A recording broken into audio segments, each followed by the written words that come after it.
Hello everybody. What I'm going to do today, just knows my hair's off. Anyway, what I'm going to do today is I'm going to read to you my version of the History of Taro. So I've written it down too, so I don't forget anything. So once upon a time, there were symbols on some cards. From where they came from, nobody really knows. But where they can take you, only you can do this. And sometimes it takes you down a rabbit hole. You get lost. Anyway, here are what some people know about tarot. Some say it goes back to the 15th century and was a card game in Europe. And also, some say it goes further back than that, to the Egyptians or even the Jewish spiritual tradition, where they maybe used it as a secret code. But where did it all start? Nobody really knows the answer to that. Some also say that it's been linked to the Golden Dawn, to the occult, to the likes of Aleister Crowley, who created the Thoth Tarot, and Arthur Edward Waite, who created the most common tarot deck, or system even, which is the Rider-Waite, and that was first produced in 1909, so it goes a way back. Although some speculation is now surrounding that the artist for the Rider-Waite deck, who was Pamela Colman Smith, got little to no credit for doing all the artwork that she put into the deck, and some of them have been known to be renamed as the Waite-Smith Tarot, which focuses more on her artwork, as I'm led to believe. I've never actually had one, so I don't know. Some people like to stick to that system of the Rider-Waite, which is 78 cards. It's split up into major cards, which are 22 cards, and the minor arcana cards, which are split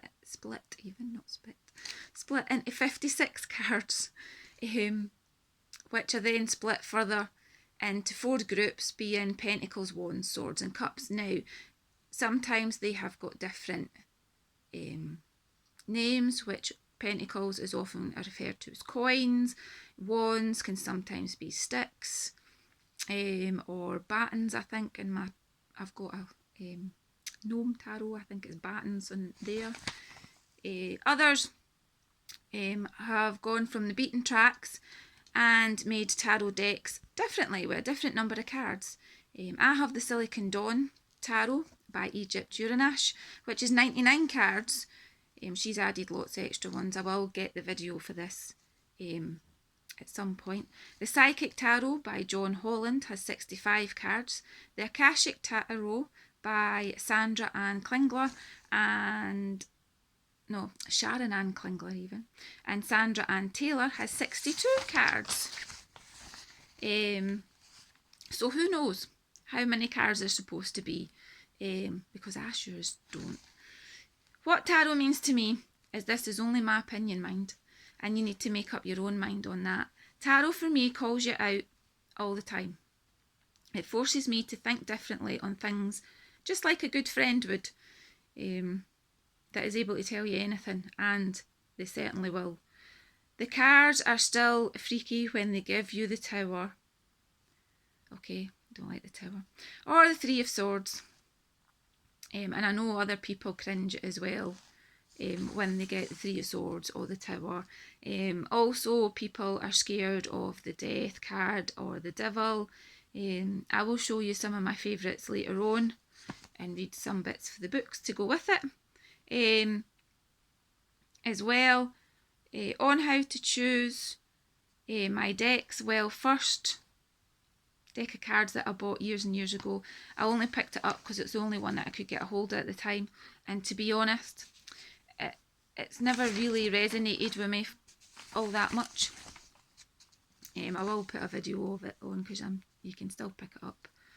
Anyway, at some point I maybe will read with it, who knows. I've still got it anyway. Now, my next deck, which I got and I used a lot, was the Arthurian Tarot. I love the mystery of the images and stuff. And then that started me on a long journey going down the proverbial rabbit hole of tarot. Then the next one, which was my Spellcaster's Tarot, that actually leapt off the shelf at me in W.H. Smith's to get my attention. So yeah, so picking a deck, so you need to go with the ones that you know you're most drawn to. I do own the Radiant Rider-Waite deck, but to be honest, I just don't get on with that one either. The imagery just doesn't catch my attention.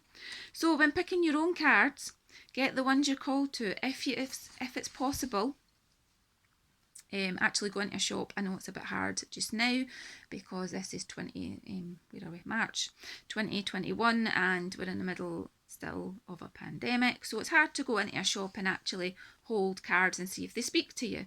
If you can't do that, a lot of YouTubers, if you go into YouTube, a lot of people are putting their favourite decks on. I've started cataloguing all of mine. It's a long process, and just so that you can see the images and stuff in the cards, and then that way if you're drawn to the images, then you can think, well, I quite like that, I might just go and buy that one.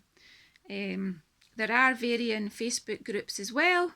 For the Love of Cards is one of them, that you can go into, and yeah, they have them.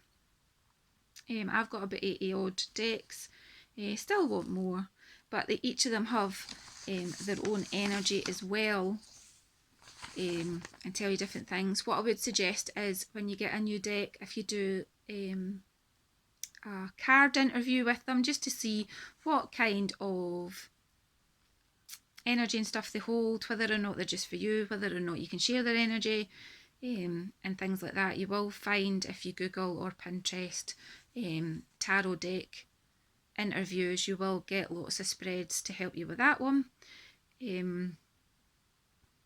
Most of the time though, you start seeing lots and lots of the same deck, and it's like that, maybe I need to buy that one. If you're interested in reading tarot, reach out, I can help you, well, to the best of my ability. Thanks for letting me go on about this, but also what I'll do now is I'll show you some books that have helped me on my wee journey. So we have got Tarot for Beginners by Lisa Chamberlain. That's quite a good wee book. It's tiny, it's no big, but that's a good one. What the French is Tarot. This is amazing. She actually incorporates how she reads tarot and things into her own like story, and that's by Bakra Winter. We've also got Kabbalist, can I say that? Anyway, that one, which is all about the Kabbalah and things, and going into the Tree of Life and stuff like that. I'm not finished that one yet. I might need to read that again. Then we have a Modern Witchcraft book of tarot as well by Sky Alexander. That's quite chunky. Look, I've got notes and stuff in that. Then if you're wanting to do tarot spreads, the Ultimate Tarot Spread book by Liz Dean. Now Liz Dean's quite good for tarot as well, but that's another one. How to Read Your Akashic Records from Tarot. This is an old book. I don't actually know if it's still in print, but that's quite good as well. Right, some of my favourite cards. Right, from the Dark Mansions Tarot, which I don't think I've done a video of yet, is the Devil. Now, that is not scary one. She's like, yeah, whatever. Right, then we have the Green Knight, who is also the Devil, from the Arthurian Tarot. There, I'll just quickly read you the wee bit. It's got: the otherworld Green Knight comes to Arthur's Christmas court to play a game. A knight must behead him, and in return he will behead the knight. Only Gawain takes up the challenge. After the Green Knight is beheaded, Gawain has to offer his neck in return. He is finally released unharmed, and Arthur claims his courage. At the Green Knight's feet is the wren, king of all birds. But yeah, that goes into, I'll show you, big paragraphs in there, and that's the Arthurian Tarot there. That's the book that comes with a new one. But that card's out the older one that's got that back. The new ones have got green backs because they did a reprint. Right, I also have got the Devil from Silicon Dawn Tarot, so you can see that there. I'll focus in. It has got embossing on it as well that you can see other bits through it. I'll quickly read you a wee bit in here about this. Try with one hand. A rejection of duality. This is the theme running through much of my deck, but it really comes to a point here. The main figure is sitting in a meditative pose, floating in the middle of a very black and white room, but she is not meditating. Her eyes are open. She is looking off to one side. She is perhaps a little irritated, irate at being forced into the role of the devil, source of evil and ideas to suppress, irritated at her failure to meditate, irritated at something else in the spread next to her, or perhaps she's not much irritated as disinterested or distracted. I can't speak right today. Her focus lies not on you sitting there dealing the cards, not on someone in the image, but on out onto the panel. In a single card draw to ask a question, maybe she's just saying, find your own damn answers. And I have better things to do. So yeah, that is the Silicon Dawn Tarot by Egypt Urinash. So that's the book that comes with that, which is quite good. So yeah, she's looking off to the side. Don't know if you can see that properly. It's no focusing. But yeah, that's that card there. Right, we have also got the Death card from the Green Witch Tarot. Trying to get so you can see. Which is called the Lord of the Shadows. There we are. And I'll read you a wee bit for this. It says, this card of change. This is a card of change even.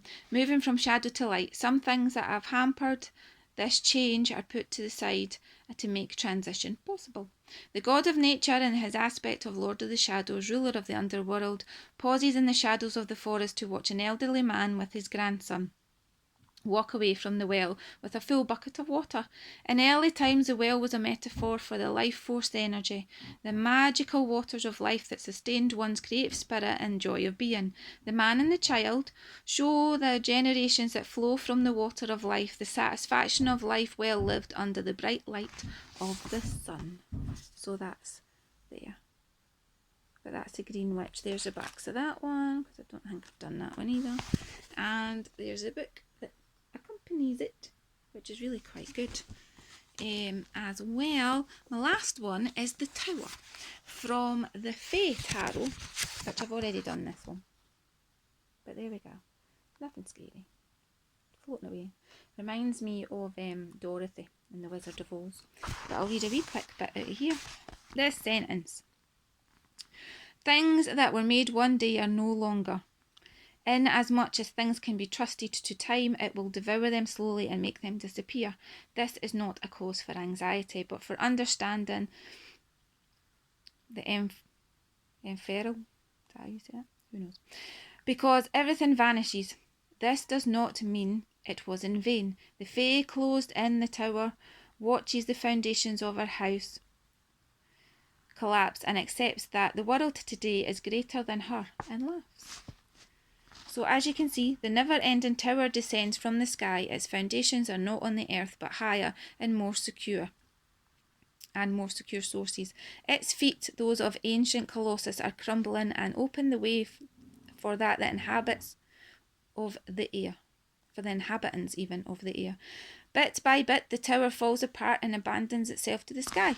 From a window, a Fae who lives in the tower watches it collapsing while looking at the world below. Soon the barrier that divides her from the rest of the universe will dissolve and she will be able to fly free. So yeah, that goes on to simple meanings and then advanced meanings. And that is out of the Fae Tarot, which you can get this separate book for. You don't have to go buy the little white book that comes with it. That's the book for it. Right, I hope you enjoyed that. I'm not going to edit the video. I never edit my videos, so you'll get me in all of my mistaken glory. But yeah, if you've got any questions, send me a wee comment or come and find me on Facebook. It's Taro by Sheena Cox. Or I am on a wee group which is Sheena's Magical Compendium as well. You can find me on there. Everybody have a great day. Thanks for listening and bye.